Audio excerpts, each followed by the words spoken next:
Video, we're going to continue our study of Aristotle's categories, getting into chapter 3. I want to remind you, if you've taken some time between lessons, I want to remind you that Aristotle's works were written with a certain level of intentional difficulty, because he intended for his works to weed out pretenders who weren't sincerely interested in philosophy.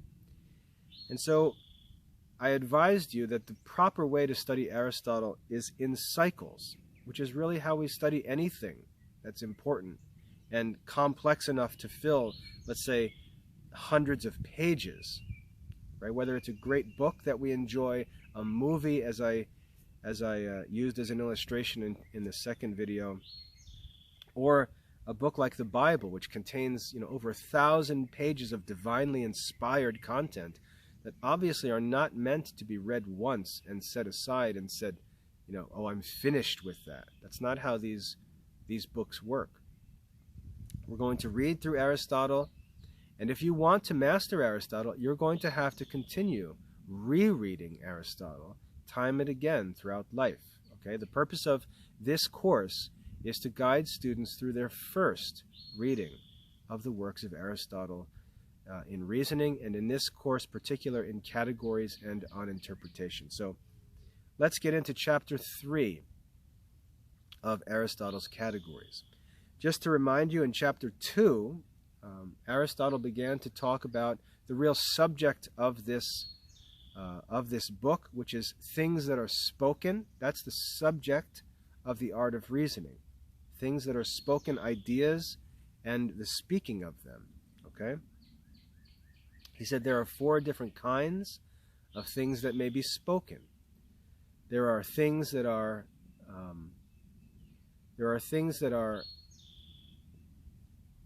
not present in any subject, or that do not exist in any subject, but are predicated of certain subjects. There are things which do exist in other subjects and are also predicated of other subjects. There are things which do exist in other subjects and yet are not predicated of any subjects. And then lastly, there are things which are neither in any subject nor predicated of any other subject. And I explained what these different 4 classes are referring to. The first and the fourth are referring to substances. The second and third referring to attributes. Substances are the first of Aristotle's 10 categories. So the first and fourth classes there in chapter 2 refer to the first of the 10 categories. And then the second through 10th of Aristotle's 10 categories refer to attributes, which are referred by the second and third classes of spoken things there in chapter 2. All right, in chapter 3, we're going to take up the idea of predication. All right, in chapter 2, Aristotle explained what he meant for a thing to be in a subject. Here he's going to explain a little bit more about what it means to be predicated of a subject. All right, so let's read together chapter 3 of Aristotle's categories. When one thing is predicated of another as of a subject, when one thing is predicated of another as of a subject, as many things as are asserted of that which is predicated, so many may also be asserted of the subject. That's a mouthful. And I recommend you read that sentence over and over again until you memorize it, because that sentence, the first sentence of chapter 3, basically teaches you almost everything that there is to know about reasoning.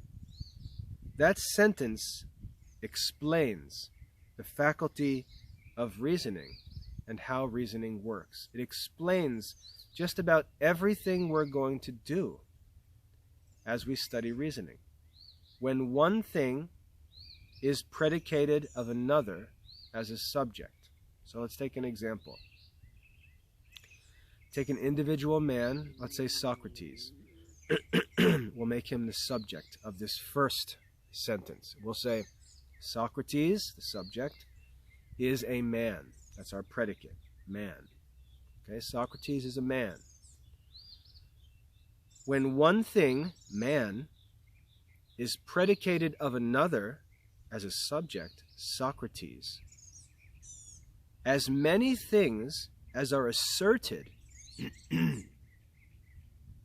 as many things as are asserted of that which is predicated, man, as many things as are asserted of man, so many may also be asserted of the subject, Socrates. So, when something is predicated of a subject, anything that may be predicated of that predicate may also be predicated of that subject. Okay? Again, memorize that sentence, because that sentence is basically the golden rule of reasoning, of the art of reasoning. I'll read it one more time. When one thing is predicated of another as a subject, as many things as are asserted of that which is predicated, so many may also be asserted of the subject. All right? Now let's continue with the reading. Thus, man, as I just showed you, man is predicated of a certain or individual man. Man is predicated of a certain or individual man, but animal is predicated of man. Therefore, animal is also predicated of the certain or individual man. Anything that can be predicated about a predicate can also be predicated of the subject. Okay? A certain man is both man and animal. The reason why is because the individual man exists in the species man. But the species man is a species of the genus animal. Therefore, man, if it's true that he exists, an individual man, say Socrates, if it's true that he exists in the class of things that are called man, and it's true that the class of things called man, all of the members of the class of things called man are contained in the class of things called animal, then anything in man is also in animal. And so, just as man can be predicated of the individual man, animal can also be predicated of the individual man. And so what Aristotle is talking about here is the idea or the system of genus and species and individuals, which we studied in detail in Porphyry's introduction. Now you can see the wisdom of Porphyry and what he taught us in the introduction. Okay? Notice that Aristotle doesn't describe the system. He doesn't talk about it first in detail. He doesn't talk about most general genus, intermediate genera and species, most special species, individual, which we learn about in the introduction. Notice that Aristotle just sort of leaves you to figure that out on your own, because his works are published yet not published. Remember, I explained that. Animal is also predicated of a certain man, because a certain man is both man and animal. That's the first part of chapter 3. Again, that first line, the first sentence is, as I said, the golden rule of reasoning. And then the rest of that first part explains why it's so. But if you've studied Porphyry's introduction, you understand what Aristotle's talking about here in great detail. All right? But Aristotle's going to explain these things. He just does so in a certain way, and we explained why he does so. In the second part of chapter 3, Aristotle talks about heterogeneous things. Heterogeneous things. And this, again, if you know about genus and species, it's very easy to understand what the word heterogeneous means. It means that two things belong to different genera. Remember, genera is just a plural form of genus. If two things belong to two different genera, they are heterogeneous. They belong to different genera. If two things belong to the same genus, then they are homogeneous. Homo means the same. Geneus refers to genus. Homogeneous, they belong to the same genus. Remember how we learned about the Porphyrian tree in the introduction of Porphyry. The Porphyrian tree creates this system from top to bottom, from most general genus down to individuals. And there's all of these different subaltern genera and species. Subaltern genera and species are all homogeneous. They all belong to the same genus. Heterogeneous things do not belong to that same tree, as it were, but belong to separate or different genera. They are heterogeneous. Okay? This is what Aristotle discusses in the second part of chapter 3. He says, of things heterogeneous, which are not arranged under each other. And you can see how ambiguous that would be to a person who doesn't know Aristotle's system of ideas with the genera and species. Things which are not arranged under each other. That's Aristotle's explanation of what it means to be heterogeneous. The differences, and remember, you learned about differences in Porphyry. The difference is what a difference is in the sense of, in the context of classical reasoning. What is a difference?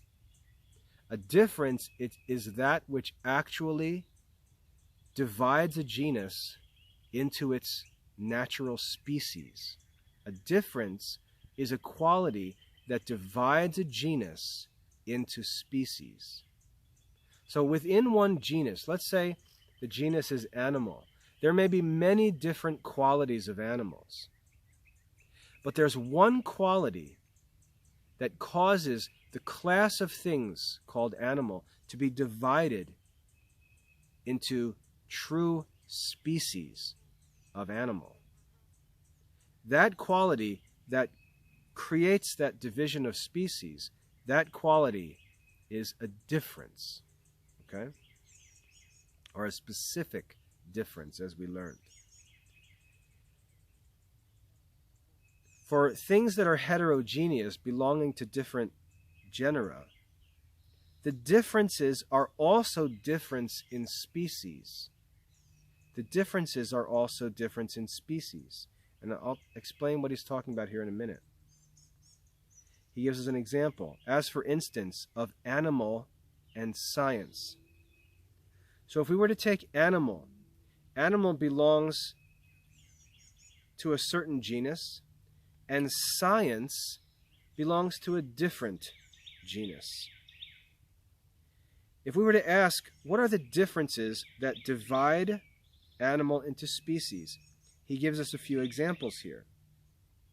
The differences of animals, for example, are pedestrious, biped, winged, and aquatic. All right, so if we're to look at animals and divide them, the difference that would divide the genus animals would be pedestrious, biped, winged, aquatic, and so on.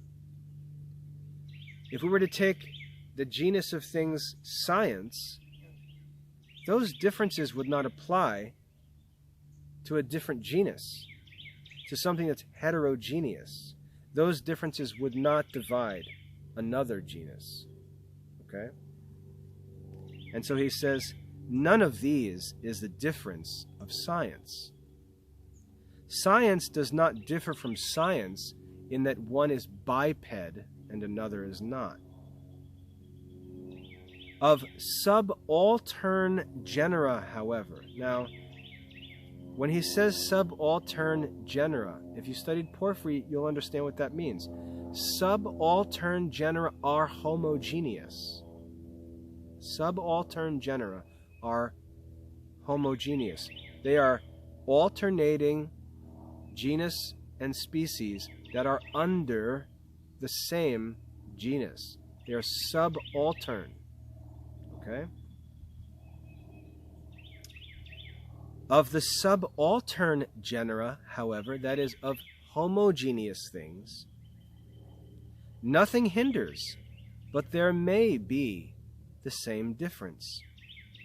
For the superior are predicated of the genera which are under them.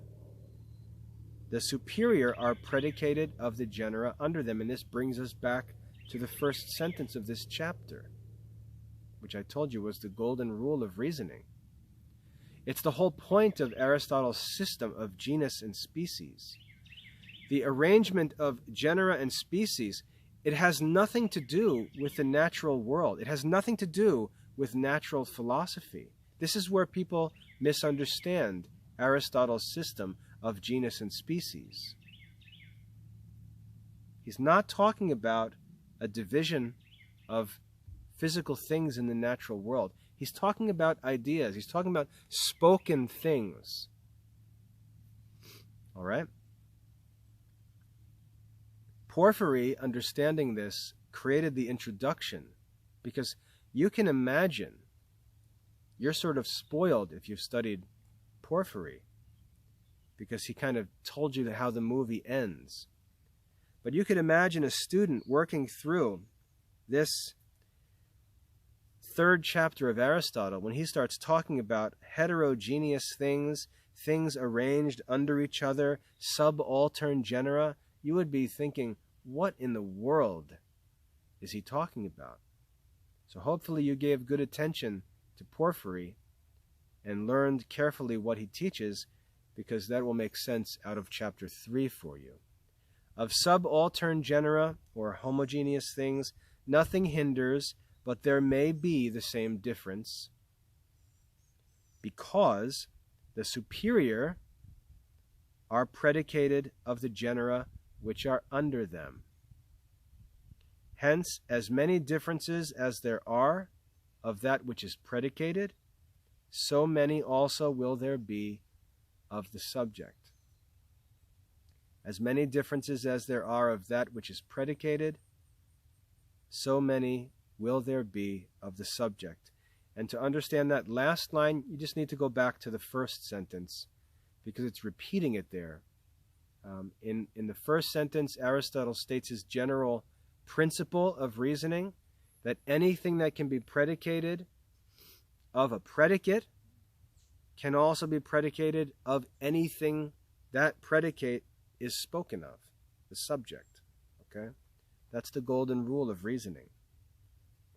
The differences of subaltern genera and species may be predicated of one another because they're homogeneous. But heterogeneous predicates may not be applied to subjects belonging to other genera. Now again, I know that that's a lot. I've told you what you're going to have to do to master Aristotle's philosophy, but I assure you that what I've explained in this video is all that you'll need to be able to read through chapter 3 here and make your first reading and continue in this study. So watch this video, Watch videos 1 and 2 also again, and just continue kneading in. If you've ever watched someone knead dough and make a loaf of bread, just kneading and kneading and kneading as the yeast is worked through the entire lump of dough, that's how you need to study these things. They're too complicated to present and spoon feed like a mother feeding a baby. There's too much to know to understand true philosophy. It's too complicated. There's too much to know. And so the only way to really get it is over a long time, by kneading and kneading and kneading and studying and reading and meditating and kneading and kneading. That's one of the reasons why divine revelation is necessary, because philosophy is only gained over a long time.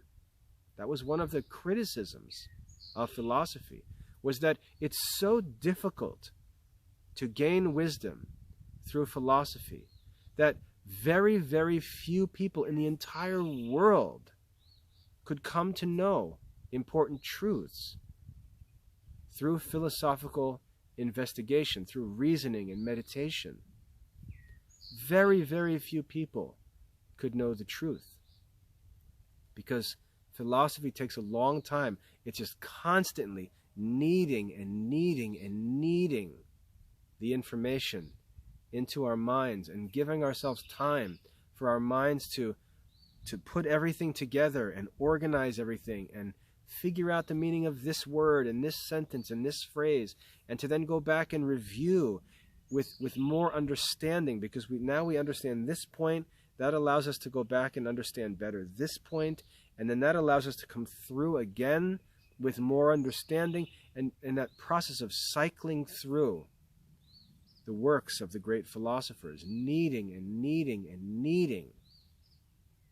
It takes a long time, and that's why divine revelation was necessary, because in order for man to know what can be known about God, God had to choose either to leave such knowledge to only a few men in the whole world, and even those men wouldn't know it all perfectly. They would have errors mixed into their knowledge. God could leave men like that and just say, hey, tough luck. Only the wisest men will know the truth. Or God, in his mercy, could reveal the truth directly through prophets and apostles, and most of all through Christ himself, and help all men come to know things that would otherwise only be knowable to a very small number of men over a great length of time, and that with some error mixed in. So that's the purpose of divine revelation. And when we know that about divine revelation, when we know that the reason divine revelation was necessary was because philosophy is so difficult, that needs to inform us of what we need to be willing to do in order to grow in philosophical learning. Divine revelation was not intended to replace the work of philosophy. It was intended to reveal things which are necessary to be known for our salvation, in a way that all men might be able to receive them in humility by faith. But the need for philosophical reasoning still exists, and it's difficult, long work. Okay? So now we're through chapter 3 of Aristotle's Categories. As you study, again, when you watch the videos, these videos are not intended to be a complete explanation of the content. You have to study. I'm going to provide you with what I know as a teacher is helpful, but you have to study for mastery. If you think back to lessons 1 and 2 and now 3, you're going to see that you're beginning to collect a number of basic ideas about the art of reasoning. And you need to keep reviewing and reviewing and kneading as we move forward, and go back and keep doing that work if you want to master these things. If you want to be included in that number of men in the world, that few small number of men who attain to wisdom through philosophical study and meditation over a long time. You have to commit to this work. You have to see it as an investment in your future. It's not something that you're going to use when you're 18 years old or even when you're 20 years old, 25 years old. It's something that's really going to begin to bear fruit when you're 40, 50, 60, 70 years old, God willing. That's when the fruit of your philosophical studies is going to become rich and valuable to others, and you can make a significant contribution to those around you, to your generation, before you die. So that's the work of philosophy. It's difficult and it's long, but you're on the way, and you can do it. You have to persevere and be patient and continue studying. Work through chapter 3 now, review chapters 1 and 2, and we'll continue our march through this first study of Aristotle's categories. God bless your studies.